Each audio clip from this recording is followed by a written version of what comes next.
Ha cercat els límits de la pensa, els topants de la ment, les clivelles del somni. Ha temptat de complir-se en els mots i en la saviesa que els mots reconeixen. Ha anat als indrets on reposa el no-res i on el tot es reclou en l'aresta dels noms, en el clos transparent de la forma dels mots i en l'estampa que els mots han ofert a la ment. Os límites buscou do pensamento, os recantos da mente, as regañas do soño.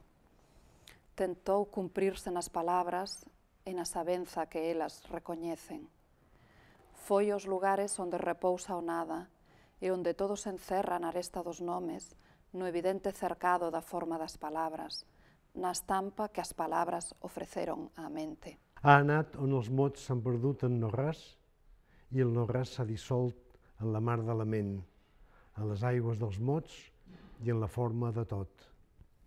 Foi onde as palabras se perderon en nada, e o nada se disolveu no mar da mente, nas augas das palabras e na forma de todo. Ha cobert el no-res amb la forma dels mots i ha donat als noms el semblant de la ment, l'aparença de tot i l'ombra del sentit i del món. Cubriu o nada coa forma das palabras e deu aos nomes o semblante da mente, a aparencia de todo, a sombra do sentido e do mundo. El no-res s'ha després del seu nom i l'hivern ha mostrat a la mort, que es reclou en la forma dels mots, la llavor del no-res i l'essència de tot. O nada desprendeuse do seu nome e mostroulle á morte o seu inverno, que se encerra na forma das palabras, a semente do nada, a esencia de todo.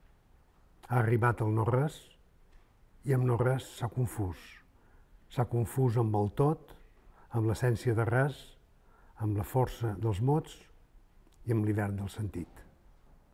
Chegou ao nada e con nada confundiuse con todo, coa esencia de nada, coa forza das palabras e co inverno do sentido.